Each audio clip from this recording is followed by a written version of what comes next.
हो गया।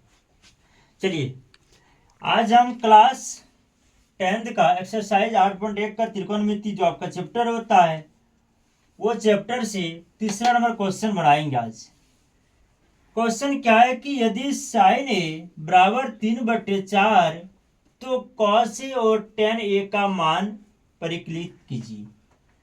हम इस क्वेश्चन के माध्यम से कॉस ए और tan ए का मान ज्ञात करेंगे।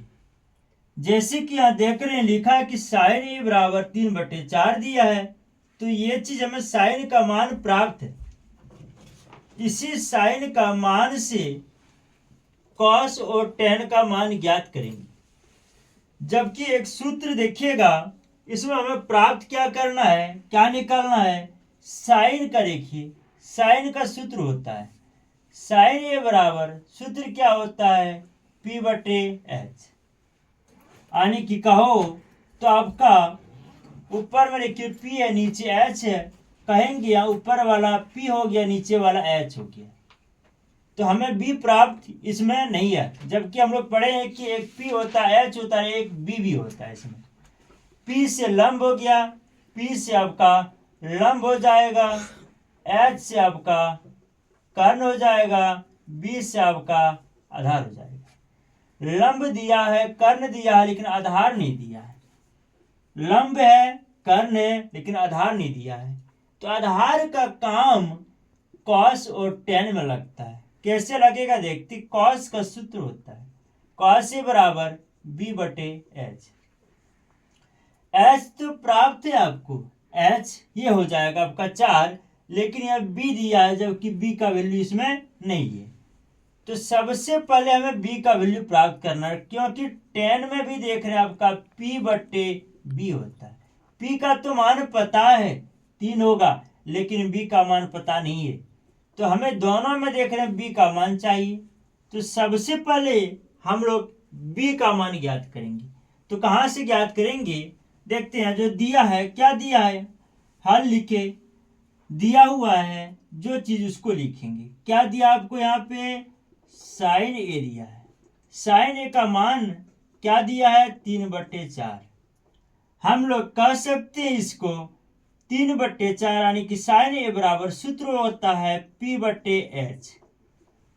जहां हम लोग देख पा रहे हैं, क्या देख पा रहे हैं कि P का वैल्यू दिया है, यानी लंब दिया है 3, H दिया है, यानी कि कर्ण दिया है H बराबर 4, और हमको B प्राप्त इसमें नहीं है।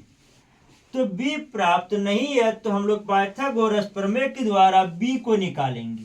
B यानी B क्या हुआ आपका, जैसे कि ये फिगर हो गया आपका, देख लेते हैं हम लोग। ये फिगर हो गया, ये वाला समकोण हो गया, इसको हम लोग कर्ण बोलते हैं। इसको हम लोग क्या बोलेंगे, लंब बोलेंगे। इसको हम लोग क्या बोलते हैं, आधार बोलते हैं। तो आपका कर्ण कहिए तो H यानी कर्ण, कर्ण आपका 4 दिया हुआ है। P से लंब, लंब आपका 3 दिया है, जबकि B आपको पता नहीं है, ये हमको पता नहीं है। इसी चीज को निकालना, तो ये पाइथागोरस प्रमेय द्वारा हम प्राप्त कर लेंगे, पाइथागोरस प्रमेय द्वारा। तो यहाँ लिखेंगे हम लोग पाइथागोरस प्रमेय द्वारा। सूत्र क्या होता है, कर्ण का स्क्वायर बराबर क्या हो जाएगा, लंब का स्क्वायर प्लस आधार का स्क्वायर। ये आपका सूत्र होता है किसका, कर्ण स्क्वायर बराबर लंब स्क्वायर प्लस आधार स्क्वायर। हम लोग यहाँ कर्ण को लिखे, कर्ण यानी कि H को लिखे। पाइथागोरस प्रमेय द्वारा हम लोग डायरेक्ट सूत्र को लिख सकते हैं, कि ये भी लिख सकते हैं। इससे क्या B है, यानी कि आधार चाहिए, तो हम लोग आधार बराबर भी सूत्र होता है, तो इसी को डायरेक्ट लिख भी सकते हैं। तो चलिए इसको हम लोग लिख पाए, इसी के माध्यम से बना लेते हैं। लेकिन डायरेक्ट हम लोग आधार को भी लिख के हम लोग बना सकते हैं। तो कर्ण स्क्वायर, कर्ण किसको बोलेंगे, H को। H को हम लोग कर्ण बोलते हैं। कर्ण का वैल्यू कितना दिया है, 4 दिया है, 4 का स्क्वायर करेंगे। लंब यानी P का वैल्यू कितना दिया है, 3 दिया है, 3 का स्क्वायर हो जाएगा। प्लस आधार का स्क्वायर, आधार तुमको कुछ नहीं दिया तो क्या लिखेंगे, आधार ही लिख देंगे, इसका स्क्वायर लिखेंगे। 4 का स्क्वायर 4 चौक 16 हो जाएगा, बराबर 3 का स्क्वायर 3 तिया 9 हो जाएगा, प्लस क्या हो जाएगा यहाँ पे आधार का स्क्वायर। देखिए यहाँ पे ये भी संख्या, ये भी आपका संख्या, संख्या को एक तरफ कर लो, हमें आधार प्राप्त करना है, b प्राप्त करना है, क्योंकि cos और tan में b की आवश्यकता पड़ेगा, b का मान हमको पता नहीं है। तो चलिए यहाँ लिखते हैं 16 प्लस 9 है, बराबर के दाएं तरफ बाएं तरफ करेंगे तो माइनस में आ जाएगा, बराबर इधर आपका आधार का स्क्वायर बच जाएगा। 16 में जब 9 जाएगा घट जाएगा तो आपका 7 बचेगा, बराबर आपका क्या हो जाएगा, आधार का स्क्वायर हो जाएगा।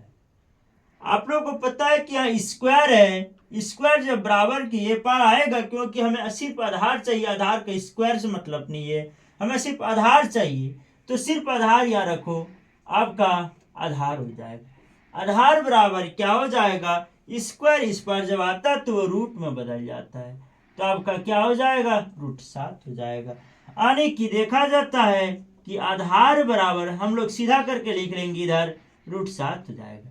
आधार का वैल्यू निकल गया, आपका आधार का मान कितना आ गया, √7 आ गया। तो हम लोग यहाँ पे लिख सकते हैं √7, b का वैल्यू, इसका वैल्यू कितना आ गया, √7 आ गया। आधार आपको मिल गया √7। जब हमको आधार मिल गया, लंब मिल गया, कर्ण है ये है, यहाँ पे सब कुछ जब पहले से प्राप्त था, आधार भी प्राप्त हो गया, तो चलिए cos और tan का मान ज्ञात कर लेते हैं। तो यहाँ पे हम लोग देखेंगे, सीधा से लिखेंगे, अब हम लोग तीनों जब प्राप्त हो गया, लंब, कर्ण और आधार, तो यहाँ लिखते हैं किसका मान निकालना है, यहाँ पे cos का लिख लेंगे, cos बराबर, दूसरा क्या निकालना है, tan का लिख लिए, cos से बराबर और tan बराबर लिख लिए। cos से बराबर सूत्र होता है b/h, आधार बटे कर्ण। tan का सूत्र होता है p/b, यानी कि लंब बटे आधार। तो चलिए हम लोग इसका मान बैठा लेंगे, cos का सूत्र b/h, b का वैल्यू अभी निकाले हम लोग √7, तो यहाँ लिख लेंगे √7 बटे h, पहले से प्राप्त था, यहाँ h 4 है, कर्ण 4 है, तो हम लोग लिख लेंगे 4। इसमें p है, tan a का सूत्र p/b, p का वैल्यू पहले से प्राप्त है 3, जिसको कि लंब बोलते हैं, 3 है, और b का वैल्यू अभी प्राप्त हो गया √7, ये √7 हो गया। ये आपका आंसर हो जाएगा, ये दोनों आपका आंसर प्राप्त हो गया। चलिए।